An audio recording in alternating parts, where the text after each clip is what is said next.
in Europe, beyond the frontiers of Europe. That was the situation we have seen in Europe. But what happened outside the Europe? In comparative literature. So that is in, let's move on American School of Comparative Literature.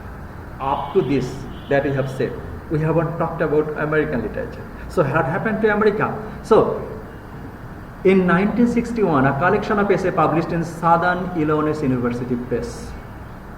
Those essays were titled by Norton Sklecknet, Horst Franz and Henry Remek, who attempted to define comparative literature with a new extended perspectives. So we haven't talked about comparative American School of Comparative Literature. So what is their suggestion? This man, Henry Hermann Remek. Okay, so he is a professor emeritus of comparative literature in German. Okay, in his studies. And comparative literature is the study of literature beyond the confine of one particular country. Henry Remek said. Comparative literature is the study of literature beyond the confines of one particular country. The study of the relationship between literature on one hand and the other areas of knowledge. Henry Remek said that comparative literature cannot be marked with one boundary. Who is that? Henry Remek is an American scholar. He said that comparative literature can be a study of the relationship between literature on one hand and the other areas of knowledge, belief such as art, paintings, sculpture, architecture, music, philosophy, history, the social sciences, politics, economics and sociology. Who said that? Henry Remek, an American scholar. So previously we are trying to get a narrow description, but American scholars and American School of Comparative Literature said that so many things can be compared in comparative literature. On the other hand, in the belief is the comparison of one literature with another literature, with the comparison of literature with the spheres of human expression. So Remek's essay clarifies that the basis of American School of Comparative Literature that breaks the French model. French model was that the influence, one literature will be influencing other literature. But Henry Remek's comment was that comparative literature will cover so many fields: art, sociology, sculpture, philosophy, psychology, economics, and so many things of human phenomena. Okay, so that means Henry Remek's essay can cover the attitude of comparative literature, and that defines the trends of American School of Comparative Literature. Remek contrasted his approach with other comparatists and provided an annotated bibliography. Annotated bibliography means the quotation that would be described in perspectives of other historical perspectives. He was also aware of the terminological problem that he refers to haziness of the distinction between comparative and general literature. Previously, we have said a little bit discussion between general literature and comparative literature. One literature, whenever that literature will not be compared, that can be called general literature. Remek said that is the narrow definition of comparative literature. There cannot be a distinction between general literature and comparative literature. Remek believed that French approach was too narrow and relied too heavily on factual evidence, not influenced by French school. Remek, in French studies, the French tradition was unimaginative, that derived from the perspectives positivistic approach. So he presented an alternative approach. He says, influence studies contribute not only to our knowledge of literary history, but to our understanding of the creative process of the history of literary work. So French school tried to confine comparative literature within boundaries. But Remek and his colleagues proposing a definition that transcends boundaries. French School of Comparative Literature, German School of Comparative Literature, they were trying to put a boundary in comparative literature. But American School of Comparative Literature, with the definition of Henry Remek and his colleague, that comparative literature will cover so many things. That means transgress means overcome the boundary of the comparative literature. Following Remek and American School, anything could be compared with anything else. Anything could be compared with anything else, regardless even the whether it is was literature or not. Okay. Riemke's definition didn't put comparative literature as a separate discipline, rather an auxiliary discipline and bridge between the subject areas. Riemke talked of the keyword process, while French school talked of a product. Riemke avoided the question of nationalism in relation to comparative literature. Okay, so American school of comparative literature is the depoliticization of comparative literature. So French school, they said that the northern part of France was influenced, but the southern part was English. So that is a politics in literature. But American school of comparative literature depoliticizes the comparative literature. Anything could be compared with anything else. And it is the marked contrast to the level of European school of comparative literature, and that idea was influenced by new criticism. That means new criticism. So American school of comparative literature transgress the boundaries. American school of comparative literature depoliticizes the literature, and also that attitude comes in literature for the cause of a literary theory that can be called new criticism. New criticism was a formalist approach in literary theory that dominated American literary criticism in the middle decades of the 20th century. It emphasized close reading, particularly of poetry, to discover how a work of literature functioned as a self-contained and self-referential aesthetic value. So that is formalist attitude. Formalism in literary theory, formalism refers to the critical approach that analyzes, interpret or evaluate inherent features of the text. So new criticism and formalism, they think that a text shouldn't be included in its national or writer's history. It is a text. Compare. এই টেক্সটটা কে লিখেছে, কখন লেখা হয়েছে, ফর্মালিস্টিক। এই টেক্সটের মধ্যে কি আছে, এই টেক্সটের মধ্যে অ্যাস্থেটিক কোয়ালিটি কি, এক্সকিউজ মি, এই টেক্সটের মধ্যে এস্থেটিক কোয়ালিটি কি, এই টেক্সটের মধ্যে স্টাইলিস্টিক কোয়ালিটি কি। এই টেক্সটটাকে যখন টেক্সটের ভিত্তিতে জাজ করা হবে, সেই অ্যাটিটিউডটাকে বলা হচ্ছে formalism or American new criticism. So American school of comparative literature tries to put the definition of comparative literature in terms of new criticism or formalism. Okay, so that is the American school relating to new criticism goes to earlier work of 19th century when Charles Mills Gall's set of future models of European comparative literature. Gall's approach is linked up to Matthew Arnold, Prosnett and Arthur Marsh. So in his book titled What is Comparative Literature, Gall proposed that comparative literature should be seen as nothing more or less than literary philosophy, formulated an early version of American school definition, insisting of the importance of psychology, anthropology, linguistics, social science, religion, art, etc. of literature. So American school ushered universalism. So American school in comparative literature states the idea of interdisciplinary and universalism. So comparative school, American school of comparative literature transgress the boundaries, transgress the nationalistic border, and American school of comparative literature speaks about depoliticization of literature, and it is a interdisciplinary. Interdisciplinary means art is, sculpture is included in a discipline. যেমন আমাদের ইউনিভার্সিটিতে কতগুলো faculty আছে, arts faculty, commerce faculty, science faculty, সমস্ত faculty. ওকে, American school বলছে anything could be compared with anything else, and for this reason American school of comparative literature is interdisciplinary and also universalism. Universalism means that will the universal aspects of comparative literature. Other in French and German school, they will be trying to cover comparative literature in perspectives of nationalistic border and others. In Australia and New Zealand, what happened?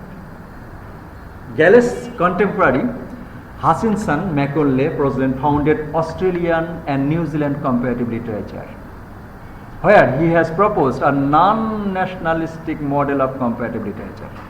So we went America, then also New Zealand and Australia. They said that non-nationalistic aspects of comparative literature. In his book Comparative Literature, he published a paper entitled The Science of Comparative Literature, in which he considers the state of comparative literature as a subject in English-speaking world. So, Galles Prosnett call for establishing British chair of comparative literature was unheeded. He admits the comparative literature was developed by amateur criticism, but the field of required attention in academia. Prosnett views where the comparative literature speaks of social evaluation, individual evolution, and the influence of the environment of the social and the individual life of man. So in terms of New Zealand and in terms of Australia, they said that comparative literature views the social evaluation, individual evaluation, and the evaluation of the environment of the social and individual life of man. A term comparative literature synonymous with historical and consisted of reacting to the steps man has taken individually and collectively in reaching the highest social life. So wasn't evolutionary model and Galles melting pot. Melting pot, you know, whenever you will trying to prepare hospos, you know, hospos মানে কি খিচড়ি, খিচড়ির পাত্রে যখন অনেকগুলো জিনিস দেওয়া হয়, খিচড়ি তৈরি করার আগে পেঁয়াজ, মরিচ, ডাল, চাল, তেল সব কিছু দেওয়া হয় না, খিচড়ির পরে কি ওগুলোকে আলাদা করা যায়? Okay, so their attitudes, model attitude is that my melting pot theory. Melting pot theory means in comparative literature, so many things will come together and you can identify one another after the completion of comparative study. Okay, so that is the melting pot idealism. It stands in marked contrast to the European version of comparative literature. So present in the Australian and the New Zealand perspectives, he said. Okay, that means no one country's literature will be compared. That means one literature will be great and the other literature will be not great. That cannot be compared in comparative literature. That was their perspective. In US and in New Zealand, where Prosnett taught, he prioritized were different. That is his idea. But in practical, the problem arises to differentiate between old world comparative literature and the new world comparative literature. Another thing come in our discussion. Old world comparative literature gives emphasis on sources. আমরা new criticism and ফর্মালিজমে কি বললাম, যে new criticism and ফর্মালিজমের ক্ষেত্রে in American school that a text will be evaluated by the text itself. Okay, but here another discussion came, that is old world comparative literature and new world comparative literature. Old world comparative literature studies source, কখন লেখা হয়েছে, কে লিখেছে, কোন দেশে লেখা হয়েছে, এটা হলো old world comparative literature. New world comparative literature gives emphasis on transnational terms, humanity's achievement through time and space. That means new world comparative literature will not seek for the writers, will not seek for the countries, but it will be considering according to the text itself. Okay. That is so.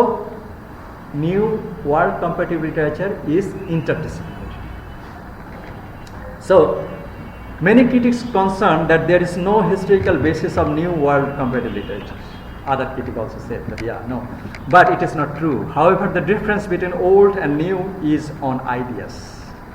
Old world comparative literature will be dealing with the source history and the country's production, but new world comparative literature will trying to put focus on the text itself. The evolutionary approach of new world comparative literature frees it from the nationalistic conflict. So new world comparative literature will be discussing the aspects of universalism. Arthur Marsh, professor of comparative literature at Harvard, defines comparative literature in the following terms in 1980: to examine the phenomenon of literature as a whole, to compare them, to group them, to classify them, to ensure into a causes of them, to determine the result of them. This is the true task of comparative literature. Classification, grouping, comparison, okay, causes, effect, theme, everything will be included in comparative literature. So many windows will be there. So in this room you may see so many windows. In such a way, comparative literature will put you in a room, there you will have so many windows of thinking, windows of analyzing, windows of criticizing, windows of perspecting the theme and other things of literary production. Next time, Frederick Jameson, in his book The Prison House of Language, draws attention to the difference between Russian formalism and American version. So that shift, often described as the reaction against positivism, varies according to the comparison of the national and cultural situation in which it takes place, according to the dominant ideology against the younger writers. So that is the Russian formalism. We have talked about that. Structuralism, another perspective. Structuralism, comparative literature can also be defined with the idea of structuralism. In which way? Structuralism thinks or puts the definition that everywhere there is a relation. And everywhere there is a linkage. So comparative literature tries to put light the linkage about literature, culture, sociology, economics, politics and others. So that can be evaluated in terms of positivism and also the structuralism. In such a way, comparative literature move forward. Okay, the old and new order of comparative literature and others. Okay, so in the other parts, so in Australia, New Zealand, America, what about the going on? But what happened to the other parts of this world, especially the Shapon Majumdar and Ganesh Devi's comment? Most probably you have not forgotten that comment. Shapon Majumdar from India argued that Indian literature, like its African and Latin American counterpart, are not robust, but a common framework held them together. So Africa, Latin America, they were the colonial country. They were dominated by British, and India also. Okay. Majumdar's comparison should take place not across individual counter boundaries, but on a larger scale altogether. Indian literature should be compared not with any single literature of the West. According to Shapon Majumdar, Indian literature ke Russian literature অথবা Hungarian literature একটা দেশের লিটারেচারের সাথে তুলনা করা যাবে না। তার কথা হলো Indian literature should be compared with the Western literature or the European literature. European literature, how many countries? 56 countries most probably in Europe. So for European literature will have a pattern, and that pattern will be compared with Indian literature and the Western literature. That was the argument we said, that is Shapon Majumdar. While the regional literature should be assigned the status of constituent subnational literature in India. This is totally opposite idea of Western literature. Majumdar's Western scholar choose to use the terms like Indian literature and African literature, etc. Majumdar calls it constituent subliterature. This proposal initiated Indian and African scholars to divide literature like Western literature and European literature, and the general classification that indirectly put questions to the idea of Western superiority. Okay. So Majumdar also argued that the critical tools borrowed from the West are not necessarily suitable for the study of all literature. This point was supported by many African, Asian and Latin American critics too. So Africa, Latin America and Indian subcontinent, they were dominated by Europe. Okay. So Majumdar said that European tool cannot be the way of comparing African, Latin American and Indian literature. How? This point, a question of prioritizing or prioritization came in discussion in India, China, and the literary tradition and the textual production, which one is important. So Shapon Majumdar said, in case of China and India, we have to think their perspectives, Indian perspective or the China perspectives. Western models of literary historiography is to accept a system that focuses on Indian tradition to straitjacket and impose a superior European perspectives on a non-European vision of the world. So Europe, whenever European perspectives will be applied in Indian literature, in African literature, so that will be viewed from the aligned perspectives. অন্য দেশের perspectives এ Indian literature কে দেখানো হয়েছে. Okay. He put, Shapon Majumdar put a satirical analogy here. Analogy ono সেটা কি? উনি বলছে, what would be the valuation of Indian literature if India would colonize Europe? Europe ইন্ডিয়াকে colony বানাইছিল। শপন মজুমদার বলছেন, যদি ইন্ডিয়া ইউরোপকে কলোনি বানাইত তাহলে কি হতো? উনি বলছেন তাহলে কি হতো? Indian people will say that Iliad, it is a crude and empty semi-savage primitive epos. কি কম্পিটেন্ট কি? যদি ইন্ডিয়া ইউরোপকে শাসন করতো তাহলে ইলিয়াড, যেটাকে আমরা বলি যে ক্লাসিক লিটারেচার, উনি বলছে তখন এই ইলিয়াডকে বলা হতো যে এটা একটা empty semi-savage and crude literature.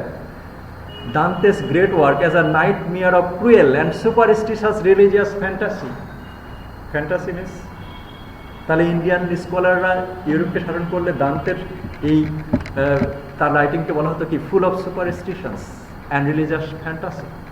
And also Shakespeare are drunken barbarian considerable genius with an epileptic imagination. Okay, that would be thing. Okay, so you are less powerful, so all of you are less powerful. So Shatwan Majumdar analogy is very important over here. The whole drama of Greece and Spain and England as a mass of bad ethics. বলছে কি শেক্সপিয়ারের পরে আবার স্পেনকেও ছাড়ে নাই, বলছে the whole drama of Greece and Greek drama, classical drama, যেটাকে আমরা বলি যে Sophocles, Aristophanes and Euripides, they are the Greek dramatist. তো ইন্ডিয়া যদি ইউরোপকে শাসন করতো তাহলে কি গ্রিক ড্রামাকে বলা হতো England as a mass of bad ethics and violent horrors, French poetry as a succession of bold and tawdry rhetorical exercise, French fiction as a tainted and immoral thing. That would be okay. So the way Europe যেহেতু ইন্ডিয়াকে শাসন করছে, so Indian literature is viewed in such a way. So Chopin was that satirically said that if India would or could colonize Europe, then Europe literature's perspectives was like that. Okay. Indian Comparative Literature Association was founded in 1981. The year I was born. That the main objectives of the new association to arrive at a connection of Indian literature which will not only modernize our literature departments but also take care of the task and the greatness of our literature. So in 1981 Indian School of Comparative Literature was established. They were focusing Indian literature and they will also be focusing the greatness of Indian literature to present a panoramic view of Indian literary activities through the ages. Okay. We have come, after India, we have come two writers, Chidi Amuta. Chidi Amuta. Another one, Chinua Achebe. They declared that the term used as the synonymous of narrow and self-serving parochialism of Europe. Parochialism means narrow perspectives of mentality, Sankirnata, North American perspective. So Chidi Amuda and Chinua Achebe in American perspective, just like Chopin Majumdar in India, they said that yes, European perspectives of African and Indian literature, that is a very narrow perspectives. Okay, so this was the things in comparative literature. Okay, and in French school, so we can conclude in such a way. French school gives emphasis on positivism. It attempts to narrow down the criterion of comparison text. German school gives emphasis of racial and ethnic groups. French school gives influence, German school ethnic and country's roots. American school speaks for interdisciplinary and universalism. Okay. Australian and Indian, African perspective, they try to put their national history regarding comparative literature. Okay, so German will have their national literature. That was the effect of Nazism. Nazism emphasized German nationalism, including both the irredentism and expansionism. Nazism held racial theories based upon a belief in the existence of an Aryan master race and was superior to all other races. Okay. The Hitler's Nazism, that is the Aryan army, they said that their race is superior to all other races. This is the concept of Nazism. Okay. So at present, these are the perspectives of other, for the perspectives of the students from Japan or in Kenya, for example, what is the striking in the common grounds between the French and the Italian literary tradition, among which the peculiar antagonism noted by the Freud when he pointed out the closely related races keep one another at arm's length. The South German cannot be considered with. So outside Europe, the perspectives and parameters change of comparative literature. The non-European model of comparative literature points a different phenomena from the Western comparison literature. Non-comparison model points that they have post-European models. Post-European models considers key questions of the critical identity, canons, and the political implications of cultural influence and prioritizing a literary history and firmly the other things of literature and the formalist approach. So we found comparative literature as a subject to be declining in the West, but it was developing and expanding elsewhere in the world. In West, in Europe, the critics, the students, they were busy with gender studies or translation studies, but in India, Africa, New Zealand, Canada, Japan, there comparative literature was gaining its ground, solid ground.